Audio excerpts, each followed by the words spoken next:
రేపు సోమవారం రోజున ఇది ఒకటి వేసి దీపం పెడితే చాలండి, మీ యొక్క జీవితం మారిపోతుంది. అలానే కాకుండా ముఖ్యంగా చెప్పాలంటే గనక దరిద్రులు కూడా ధనవంతులైపోతారనమాట. అద్భుతమైన ఫలితాలను మీరు చూడగలుగుతారని చెప్పొచ్చు.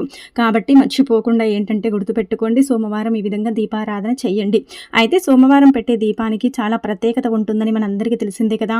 ఎందుకంటే సోమవారం దీపం చాలా చాలా శక్తివంతమైన దీపంగా పరిగణిస్తారు. అందుకే ఉదయాన్నే లేచి శుచిగా స్నాన కార్యక్రమాలు చేసుకొని ఇంటిని వాకిలిని శుభ్రం చేసి శివపార్వతుల పటాన్ని క్లీన్ చేసుకొని మీరు చక్కగా ఏంటంటే దీపారాధన చేసుకోండి. అయితే శివుణ్ణి మీ దగ్గర ఉండే పుష్పాలతో అలంకరణ చేసేసి ఆ తర్వాత ఏంటంటే దీపారాధన చెయ్యండి. ఈ దీపం ఏంటంటే కనుక ఒక రకంగా చెప్పాలంటే పరమశివుడికి అంకితం చేయబడే దీపం అన్నమాట.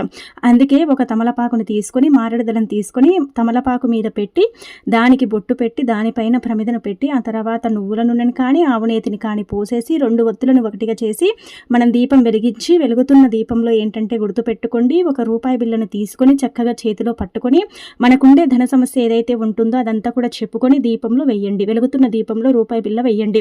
దీపం కొండెక్కిన తర్వాత ఆ రూపాయి బిళ్ళని తీసి ఒక క్లాత్ సహాయంతో తుడిచి ఆ తర్వాత దాన్ని ఏంటంటే మనం దానం చేస్తే ధనం రావటమే కానీ పోవటం అనేది జరగదు. మన సమస్యలన్నీ కూడా తీరుతాయి, అద్భుతమైన ఫలితాలు వస్తాయి, మన జీవితం అనేది చక్కగా మారిపోతుందని మనకు పురాణ గ్రంథాల్లో చెప్పబడుతుందన్నమాట.